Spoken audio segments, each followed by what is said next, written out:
പ്രാണാഗ്നി ഭാഗം 2. രചന ദിവ്യരാജ്.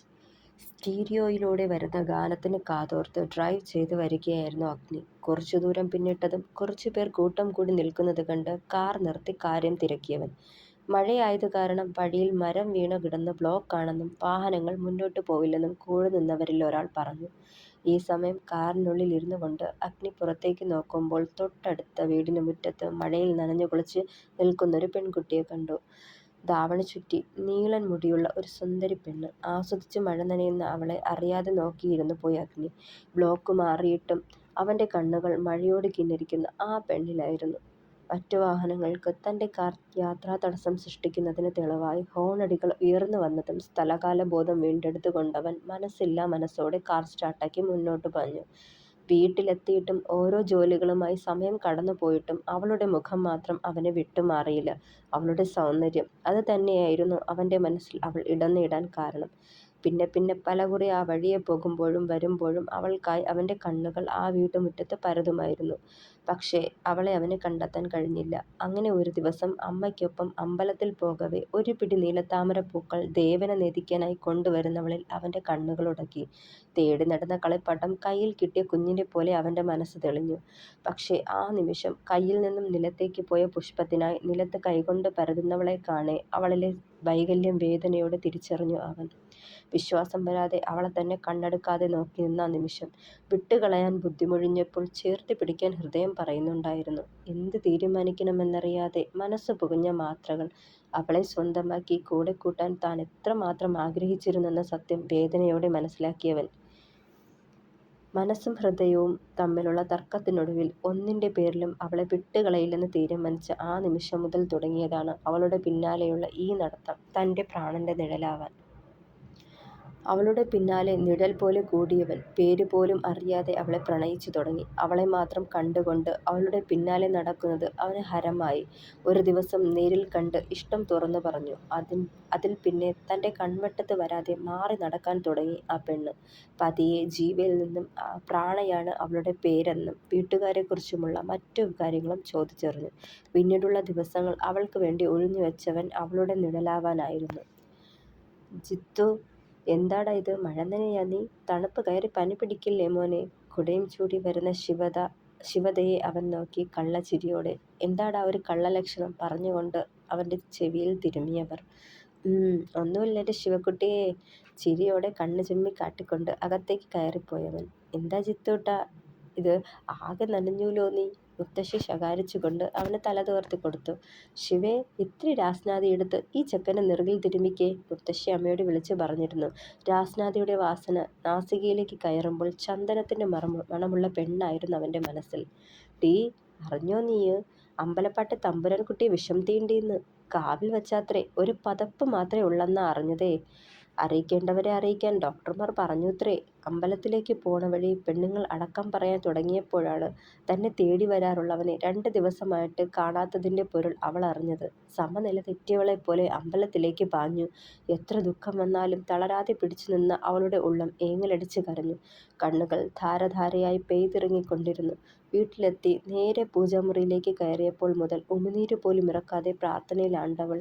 ഇതുവരെ താൻ ഒന്നിനു വേണ്ടിയും ഈശ്വരന് മുന്നിൽ യാചിച്ചിട്ടില്ല. പക്ഷേ ഇന്ന് തന്റെ തെമ്മാടി തമ്പുരാന് വേണ്ടി ഇതുവരെ കേട്ട് മാത്രം പരിചയമുള്ള ദൈവങ്ങളുടെ മുന്നിൽ യാചിച്ചു. അവനൊരാപത്തും വരരുതെന്ന് അലമുറയിട്ട് കരഞ്ഞു. ജലപാനമില്ലാതെ മിണ്ടാവ്രതമെടുത്തുകൊണ്ട് 2 നാൾ കടന്നുപോയി. വീട്ടുകാരുടെ ചോദ്യത്തിന് അവൾ മൗനത്തെ കൂട്ടുപിടിച്ചു. അന്ന് വൈകുന്നേരം തെമ്മാടി തമ്പുരാനെ റൂമിലേക്ക് മാറ്റിയതറിഞ്ഞ് ഒരു വേള അവളുടെ ഹൃദയം ഒരൊറ്റ തവണയെങ്കിലും അവനെ കാണാൻ കൊതിച്ചു. പിറ്റേന്ന് രാവിലെ ഷോപ്പിങ്ങിന്റെ പേരും പറഞ്ഞ് ഹേമയ്ക്കൊപ്പം അവൻ അരികിലേക്ക് പോകുമ്പോൾ അവൾ അറിഞ്ഞില്ല അവളുടെ ജീവിതം മാറിമറിയാൻ പോകുന്നെന്ന്. റൂമിനുള്ളിൽ വാടിക്കിടക്കുന്നവനെ ദൂരെ നിന്നൊരു വേള നോക്കി. അതും ഹേമയുടെ കണ്ണിലൂടെ. അവളുടെ വാക്കുകളിലൂടെ അവന്റെ അവസ്ഥ അറിഞ്ഞു. കഴിയുമായിരുന്നില്ല അവൾക്ക് അവന്റെ ആ അവസ്ഥ കേട്ടു നിൽക്കാൻ. തിരികെ വീട്ടിലേക്ക് പോകുമ്പോഴും അഗ്നിയെക്കുറിച്ചോർക്കെ വേദന തോന്നി അവൾക്ക്. പിന്നീടുള്ള ഓരോ ദിവസവും അവൻ വരില്ലെന്നറിഞ്ഞിട്ടും അവനെ തിരഞ്ഞു അവളുടെ മനസ്സ്. അവൻ്റെ സാമീപ്യം കൊതിച്ചു അവളുടെ ഹൃദയം. അവൻ്റെ നാദത്തെ തേടി അവളുടെ കാതുകൾ. ദിവസങ്ങൾ ഓരോന്നായി കടന്നുപോയിക്കൊണ്ടിരുന്നു. അമ്പലത്തിൽ പോയി തിരികെ വരവെ അറിഞ്ഞു ഇനിയൊരിക്കലും തന്നെ തേടി വരില്ലെന്ന് കരുതിയവൻ്റെ സാമീപ്യം തൊട്ടടുത്ത്. കാലുകൾ നിശ്ചലമായതവൾ അറിഞ്ഞു. ചുണ്ടുകളിൽ അന്നാദ്യമായി അവനായുള്ള പുഞ്ചിരി വിരിഞ്ഞു. പ്രാണാ. അവൻ്റെ നാദത്തിൻ്റെ മാധുര്യം ഇരട്ടിച്ചതുപോലെ തോന്നിയവൾക്ക്. പ്രാണ. മറന്നോ പെണ്ണേ നീ എന്നെ? നേർത്തു പോയിരുന്നു അവൻ്റെ ശബ്ദം. അതുവരെ പുഞ്ചിരി തിളഞ്ഞു നിന്ന അവളുടെ മുഖം കറുത്തു. ഞാൻ കരുതിയില്ല പ്രാണ, ഇനി ഒരിക്കൽ കൂടി നിന്നെ കാണാൻ കഴിയുമെന്ന്. നിന്റെ നാവിൽ നിന്നും എന്നെ നീ പ്രണയിക്കുന്നു എന്ന് കേൾക്കാൻ ഞാൻ ഒരുപാട് ആഗ്രഹിച്ചിരുന്നു. എൻ്റെ ആ മോഹം പൂവണിയാതെ നിന്നെ എന്നേക്കുമായി പിരിയേണ്ടി വരുമെന്ന് ഞാൻ കരുതി. അവൻ അത് പറഞ്ഞു നിർത്തിയതും പ്രാണ കൈകൾ കൊണ്ട് അവനെ പരതി അവൻ്റെ മുഖത്ത് കൈകൾ ചേർത്തു. അഗ്നി, എനിക്ക് നിന്നെ കാണാൻ കണ്ണുകളില്ലാതെ പോയി. പക്ഷേ അകക്കണ്ണാൽ ഞാൻ എല്ലാം കാണുന്നുണ്ട്. എങ്ങനെ പറയണമെന്നറിയില്ല. എനിക്ക് നീയില്ലാതെ വയ്യ അഗ്നി. ഇനിയുള്ള ഓരോ നിമിഷവും എൻ്റെ കൂടെ വേണമെന്ന് കൊതിച്ചു പോകുന്നു ഞാൻ. തൻ്റെ കണ്ണുകളെയും കാതുകളെയും വിശ്വസിക്കാൻ കഴിയാതെ അവളെ തന്നെ ഉറ്റുനോക്കി നിന്നു അഗ്നി. പതിയെ അവളുടെ കയ്യിൽ കൈകോർത്ത് മുന്നോട്ട് നടന്നു. പ്രാണ. എനിക്കിത് വിശ്വസിക്കാൻ കഴിയുന്നില്ല പ്രാണ. ഇത്ര വേഗം നീ പ്രണയം തുറന്നു പറയുമെന്ന് ഞാൻ കരുതിയില്ല. പുഞ്ചിരിയോടെ പറഞ്ഞു അഗ്നി. അന്ന് നീ എന്നെ തേടി ഹോസ്പിറ്റലിൽ വന്നതും ഡോറിന് പിന്നാലെ പതുങ്ങി നിന്നുകൊണ്ട് എന്നെ നോക്കി നിന്ന് കരഞ്ഞതുമെല്ലാം മങ്ങിയ കാഴ്ചയിൽ ഞാൻ കണ്ടിരുന്നു. അന്ന് ഞാൻ ഉറപ്പിച്ചു ഈ മനസ്സിൽ എനിക്കൊരു സ്ഥാനമുണ്ടെന്ന്. പുഞ്ചിരിയോടെ പറഞ്ഞു അഗ്നി. അമ്പലക്കുളത്തിൽ ആളൊഴിഞ്ഞ ഇടത്തായി ഇരിക്കുകയായിരുന്നു പ്രാണ. പിന്നിലൂടെ വന്നവളെ കണ്ണു പൊത്തുന്നവനെ അറിയവേ പുഞ്ചിരിച്ചു അവൾ. അഗ്നി, എവിടായിരുന്നു ഇത്രയും നേരം? എത്ര നേരം ഞാൻ കാത്തിരിക്കുമെന്നറിയോ? പരിഭവത്തോടവൾ പറഞ്ഞു. എന്തു പറ്റി എൻ്റെ പ്രാണന്? കുസൃതിയോടെ ചോദിച്ചുകൊണ്ട് കവളിൽ തഴുകിയവൻ. ഇനിയും വൈകിയാൽ അമ്മയും അച്ഛനും തിരക്കും. പുഞ്ചിരിയോടെ പറഞ്ഞു അവൾ. അഗ്നി അവളുടെ അടുത്തായി ഇരുന്നു കൊണ്ട് അവളുടെ ഇടുപ്പിൽ കൈവച്ച് അവളെ തന്നോട് ചേർത്ത് പൊതിഞ്ഞു പിടിച്ചു. ഒരുപാട് സ്വപ്നങ്ങൾ നെയ്തു കൂട്ടാൻ അവളെ പ്രാപ്തയാക്കുകയായിരുന്നു അഗ്നി. തൻ്റെ പ്രണയത്തെ എന്നും അണച്ചുപിടിക്കാൻ വെമ്പുന്ന ഹൃദയത്തോടെ. അവളിലെ പ്രണയം അറിയാൻ അവളിലെ വൈകല്യം ഒരിക്കലും അവന് തടസ്സം സൃഷ്ടിച്ചില്ല. അഗ്നിയുടെ പ്രണയം അഗ്നി പോലെ കത്തിജ്വലിച്ചു പ്രാണയിലൂടെ ഓരോ നിമിഷവും. തിരികെ വീട്ടിലേക്ക് പോകുമ്പോഴും അവളിൽ നിന്നും അകന്നു മാറാൻ മടിച്ച് അവളുടെ കയ്യിൽ കൈകോർത്ത് പിടിച്ചു നടന്നു. ഒരിക്കലും പ്രാണ എന്ന തൻ്റെ പ്രണയത്തെ വിട്ടകലില്ലെന്ന പോലെ. രാത്രി ബാൽക്കണിയിലെ വാതിലിൽ തുടരെയുള്ള ശബ്ദം കേട്ടതും അവൾ പതിയെ എണീറ്റ് തപ്പി തടഞ്ഞുകൊണ്ട് വാതിലിനടുത്ത് നടന്നു. വാതിൽ തുറക്കവേ അറിഞ്ഞു അവളുടെ പ്രിയപ്പെട്ടവൻ്റെ സാമീപ്യം. പുഞ്ചിരിയോടെ അവൻ അടുത്തേക്ക് നീങ്ങി നിന്നു. എന്താ ഈ അസമയത്ത്? ഈ നേരത്തൊരു പെൺകുട്ടിയുടെ റൂമിൽ കയറി വരാൻ പാടില്ലാന്നറിയില്ലേ? കപട ദേഷ്യത്തോടെ തിരക്കിയവൾ. അറിയാം, പക്ഷേ ഇന്ന് കുറച്ചു നേരം എൻ്റെ പെണ്ണിനൊപ്പം ചിലവഴിക്കണമെന്ന് തോന്നി. പറഞ്ഞുകൊണ്ട് അവളെ ചേർത്ത് പിടിച്ചവൻ അവളെയും കൊണ്ട് താഴേക്ക് നടന്നു. ആരും കാണാതെ പതിയെ തൻ്റെ ജീപ്പിലേക്ക് അവളെ കൈപിടിച്ച് കയറ്റി നേരെ അമ്പലക്കുളത്തിലേക്ക് പോയി. അമ്പലക്കുളത്തിലെ ജലത്തിൽ പതിഞ്ഞു കിടക്കുന്ന ആ ചന്ദ്രനെയും ശതകോടി നക്ഷത്രങ്ങളെയും അവൾ കണ്ടു. അഗ്നിയുടെ കണ്ണിലൂടെയും പിന്നെ നാവിലൂടെയും. നീയാം പ്രണയാഗ്നിയിൽ വെന്തുരുകണം എനിക്ക്. അന്ധയായ എന്നെ പ്രണയത്തിൻ്റെ മാസ്മരിക ലോകത്തേക്ക് കൈപിടിച്ചുയർത്തിയത് നീയാണ് അഗ്നി. അവൾ മൊഴിഞ്ഞു. പ്രാണ, നീ എൻ്റെ ശ്വാസത്തിൽ അലിഞ്ഞു ചേർന്ന പ്രണയമാണ്. ഈ ജന്മം മാത്രമല്ല, വരും ജന്മങ്ങളിലും നീ എൻ്റേത് മാത്രമാവണം. പ്രാണയില്ലാതെ ഈ അഗ്നിയുടെ ജീവിതം പൂർണ്ണമല്ല. പുഞ്ചിരിച്ചുകൊണ്ട് അവളെ ചേർത്ത് പിടിച്ചവൻ രാത്രി അവളെ റൂമിൽ കൊണ്ടുചെന്നാക്കിയിട്ട് തിരികെ പോയി അഗ്നി. അവൻ്റെ ഗന്ധം അവളെ വിട്ടു പോകുന്നത് അവൾ അറിഞ്ഞു. നടക്കില്ല.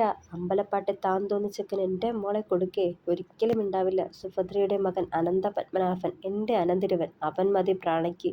ഒരിക്കലും അവൾക്ക് പട്ടിണി കിടക്കേണ്ടി വരില്ല. അവൻ അവളെ പൊന്നുപോലെ നോക്കും. സ്ഥിരവരുമാനമുള്ളൊരു ജോലിയുണ്ടവന്. അച്ഛൻ്റെ തണലിൽ കഴിഞ്ഞ് ഊരുതണ്ട് നടക്കുന്നവൻ എങ്ങനെ ഒരു പെണ്ണിനെ പോറ്റും? ശഠിച്ചുകൊണ്ട് അയാൾ അത് പറയുമ്പോൾ പിന്നാമ്പുറത്ത് നിന്ന് അലമുറയിട്ട് കേഴുന്നവളെ കണ്ടില്ലാന്ന് നടിച്ചു അയാൾ. പ്രാണ, ഇറങ്ങി വാ, നമുക്ക് പോവാം. ഇവര് നമ്മളെ പിരിക്കാൻ നോക്കുക. നീ ഇല്ലാതെ ഞാൻ മരിച്ചു പോവും പ്രാണ. അഗ്നിയുടെ അലർച്ച അവളുടെ കാതുകളെ തേടിയെത്തി.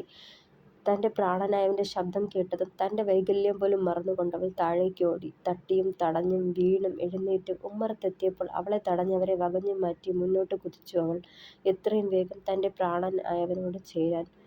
പ്രാണ, നീ ഇത് കണ്ടോ? വിഷക്കുപ്പിയാ മോളെ. അച്ഛനെ ധിക്കരിച്ച് ഈ തെമ്മാടിയുടെ കൂടെ നീ ഇറങ്ങിപ്പോയാൽ ആ നിമിഷം എല്ലാം ഞാൻ അവസാനിപ്പിക്കും. പറഞ്ഞുകൊണ്ട് വിഷക്കുപ്പി തുറന്നു അവളുടെ അച്ഛൻ. അതിൽ നിന്നും വമിച്ച രൂക്ഷമായ ഗന്ധം അവളുടെ നാസികയിലേക്ക് എരിഞ്ഞു കയറി. അഗ്നിയില്ലാതെ എനിക്ക് കഴിയില്ല അച്ഛാ. ഞാൻ ഇതുവരെ അച്ഛനോടൊപ്പം ഒന്നും ആവശ്യപ്പെട്ടില്ലല്ലോ. ഇന്ന് ചോദിക്കുക, അഗ്നിയോടൊപ്പം എനിക്ക് ജീവിക്കണം, കേണു പറഞ്ഞു അവൾ. ഇല്ല പ്രാണ, ഞാൻ വാക്കുകൊടുത്തു പോയി. അനന്ത പത്മനാഭന് നിന്നെ വിവാഹം കഴിപ്പിച്ചു കൊടുക്കാമെന്നത് നേരത്തെ കൂട്ടി തീരുമാനിച്ചതാ. കൊടുത്ത വാക്ക് പിൻവലിക്കേണ്ടി വന്നാൽ ആ നിമിഷം ഞാൻ മരിച്ചു വീഴും. അയാളുടെ ഉറച്ച ശബ്ദം അവിടെ മുഴങ്ങവേ വിറങ്ങലിച്ചു നിന്നു ആ പെണ്ണ്. തന്റെ പ്രണയവും കടപ്പാടും ഒരു തുലാസിൽ 2 തട്ടും ഒരേപോലെ. ഏതിനെ ഉൾക്കൊള്ളണം, ഏതിനെ തള്ളണമെന്ന് കൂടി തീരുമാനമെടുക്കാൻ കഴിയാതെ പോയി അവൾക്ക്. ജന്മം നൽകിയ പിതാവിന്റെ ജീവനെടുത്തുകൊണ്ട് എനിക്കെന്റെ പ്രണയം നേടണ്ട. കാത്തിരിക്കാം അഗ്നി നമുക്ക്, ഇനിയൊരു ജന്മത്തിനായി. ഉള്ളിൽ പറയുമ്പോഴും ആർത്താർത്തു കരഞ്ഞു ആ പെണ്ണ്. ഹൃദയം തുരന്നെടുത്ത വേദന. രക്തം കിനിയുന്നത് ആരും കാണാതെ പോയി. സാരംഗിലെ പടികളിറങ്ങി വരവേ വീണ്ടും ഒന്ന് തിരിഞ്ഞു നോക്കി അഗ്നി. കൈവിട്ടുപോയ തന്റെ പ്രണയത്തെ അവസാനമായി ഒരു നോക്ക് കാണാനെന്നോണം. കണ്ണുകളിൽ നീർത്തുള്ളികൾ മൂടി കാഴ്ച മറച്ചിരിക്കുന്നു. തെളിഞ്ഞു നിന്ന മാനം ഇരുണ്ടു. കാർമേഘങ്ങൾ ഉരുണ്ടുകൂടി. പെയ്യാൻ വെമ്പി നിന്ന കണ്ണുനീരിനെ ലയിപ്പിച്ചുകൊണ്ട് അവൾ ആർത്തു പെയ്തു. മഴ. തന്റെ പ്രണയത്തിന് കൂട്ടായി എത്തിയവൾ. ഓർമ്മയുടെ ചെപ്പിൽ നിന്നും പുറത്തേക്ക് തെന്നി വീഴവേ കേൾക്കാമായിരുന്നു ആർത്തലച്ച് പെയ്യുന്ന അവളുടെ നാദം. തന്റെ കണ്ണുകൾ നിറഞ്ഞതിനാലാവാം അവൾ നിർത്താതെ പെയ്യുന്നത്. നോവുള്ളൊരു പുഞ്ചിരി അവന്റെ ചുണ്ടുകളിൽ വിരിഞ്ഞന്നേരം. തുടരും.